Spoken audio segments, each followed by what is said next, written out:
Today, we're diving into one of the most important topics for homebuyers in our area, negotiating a great deal on new construction versus resale homes. Now, this video is packed with tips that could save you thousands. And if you stick around to the end, I'm going to share a little known strategy that we've used to help our clients get incredible deals on their homes. Trust me, you don't want to miss it. Hey friends, I'm Josh Rogers with the F3 Home Team, which stands for Faith, Family, and Freedom. That's our core values. And my hope in providing these videos is to earn your trust. And when it's time for you and your family to make a move, you reach out to my real estate team to help you along the way. Most families just take 60 seconds and send us a quick text or an email. So let's start by talking about negotiating new construction.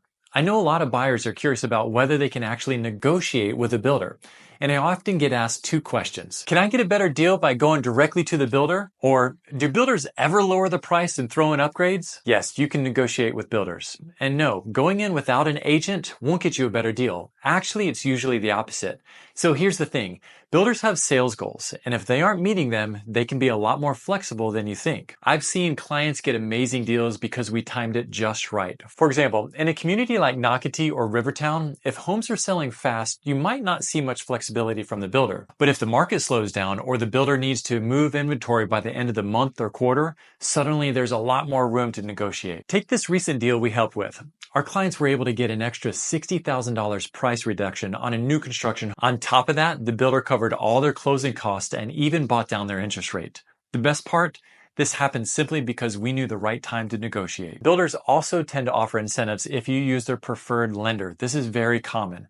They cover closing costs, adding in upgrades, or even paying HOA dues for a year or two. We've seen builders offer things like free outdoor kitchens, upgraded appliance packages, or even a golf cart. It just depends on the community and how motivated the builder is. Hey Josh, but what if I wait till the community gets more built out? Won't I get a better deal then? Are builders willing to negotiate at the beginning of a neighborhood or towards the end of the development? These are two great questions. Timing really is everything. Builders are more likely to give you the best incentives at the beginning or the end of a community's development. At the start, they want to get people in to create momentum. And toward the end, they want to finish selling off the remains of the home so they can move on to their next project. But if you wait too long, you might miss out on your ideal home and location within the community. So it's all about finding the right balance. Here's where things can go sideways. If the community is in high demand and you wait too long, you might end up with fewer options in terms of floor plans or lot sizes. You also need to be careful about getting attached to the idea of upgrades or freebies without doing your homework. The builder might not budge if their sales numbers are solid, and you won't want to waste time trying to negotiate something that's a non-starter. Another pitfall? Not using a real estate agent. Builders have their own sales reps who represent them, not you. Going in without an agent can leave you without proper guidance, especially if this is your first new construction home. Always have someone who's in your corner to ensure you to get the best possible deal. Now, speaking of great communities, if you're in the process of moving to St. Johns County or you see this in your future, make sure to join our Moving to St. Johns County Facebook group. It's in the description below. It's a private group and is a great place to ask questions, get advice, and connect with others who are either already here or thinking about making the move. The group is really active and I know you'll enjoy it. All right, let's shift gears to the resale homes. Negotiating with resale buyers is a little different. With a resale, you can negotiate not just the price, but also things like closing costs, home warranties, repairs, and even interest rate buydowns. But can I ask the seller to cover closing costs?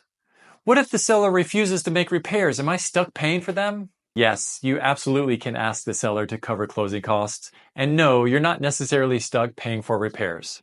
In some cases, the seller might be willing to offer concessions if it means closing the deal faster. However, you have to be careful when asking for too much. Sellers can be emotionally attached to their home, and if they feel like you're asking for too many concessions, it could put the deal at risk. One mistake buyers make with resale homes is underestimating how attached sellers are to their homes. Sellers may have lived in the home for years, raised their kids there, and have a lot of emotional investment. So pushing too hard on the price or nitpicking about small repairs can backfire if the seller feels offended or like you're undervaluing their home. Another common mistake? Trying to negotiate for personal items in the home. Maybe you see a beautiful dining set or custom curtains and think, why not ask for those? It never hurts to ask. But trust me, that's risky. Sellers get offended by those types of requests, and it could sour the entire deal. Stick to negotiating things that directly impact the sale, like closing costs or repairs. Now, one thing we always remind our clients is the importance of being flexible with your timeline. Some sellers are looking for flexibility. Maybe they need to stay in the home a little longer before they move.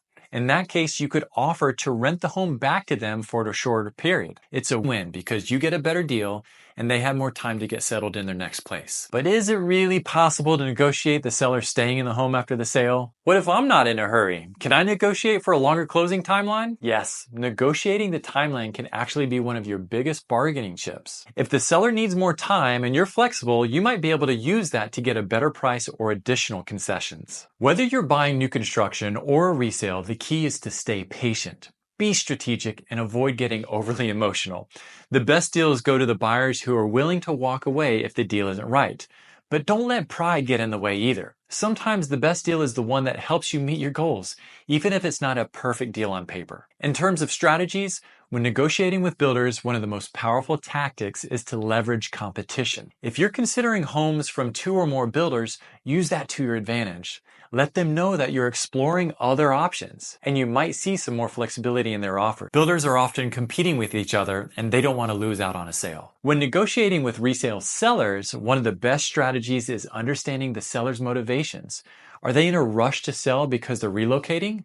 Do they have an emotional attachment to the home that might cause them to hold firm on the price, but be more flexible on other concessions like repairs or closing timelines? By understanding their priorities, you can make an offer that's more appealing to them while still getting what you need. It's all about knowing your options and having the right agent in your corner. Be sure to join our Facebook group, and I'll see you on the next video.